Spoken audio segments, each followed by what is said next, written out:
22 নম্বর উৎপাদক বিশ্লেষণটা দেখো, এটা আছে কি x টু পাওয়ার 4 মাইনাস 3x স্কয়ার প্লাস 1। তো এখন আমরা তো জানি যে এটা সংখ্যা থাকলে মিডল টার্ম করতে হয়, তাই না? মিডলটা ভাঙায় দুই পাশের সংখ্যার গুণফলের সমান হতে হবে, কিন্তু এখানে দুই পাশের সংখ্যার গুণফল তো 1, ভিতরে আছে 3, তাহলে 3 ভাঙায় এমন সংখ্যা বানানো সম্ভব না যেটা গুণ করলে 1 হবে, তাই না? একে সর্বনিম্ন 2 হওয়া সম্ভব।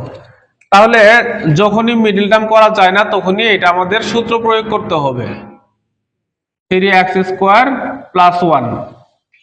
তো এখন দেখো, তাহলে আমরা এটা সূত্র বসায় নিব। x স্কয়ারের উপরে আরেকটা স্কয়ার দিলে তাহলে x টু পাওয়ার 4 মাইনাস সূত্রের মধ্যে আমাদের একটা 2 দরকার হয়, তাই না? 2x স্কয়ার, b হিসাবে এখানে 1 আছে, আমরা 1 রাখলাম, প্লাস 1 স্কয়ার, 1 এর স্কয়ার দিলে 1 হবে, তাই না? তাহলে এখানে 3টা x স্কয়ার ছিল, আমরা 2টা x স্কয়ার সূত্রের মধ্যে ব্যবহার করছি, তাহলে থাকলো কয়টা? একটা। এই x স্কয়ারটাকে আমরা আলাদা করে দিলাম। তাহলে এটা দেখো, a square minus 2ab plus b square সমান a মাইনাস b হোল স্কয়ার, a মাইনাস b হোল স্কয়ার। থাকলো কোনটা? এই x স্কয়ার, তাই না? তাহলে এখন এটা হলো a স্কয়ার আর এটা হলো b square. a square minus b square সমান a plus b into a মাইনাস b।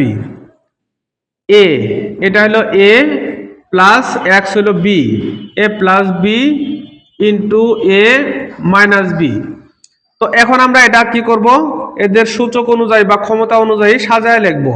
তাহলে x square plus x minus 1, তারপরে x square minus x minus 1। এটা হলো নির্ণেয় উৎপাদকের বিশ্লেষণ।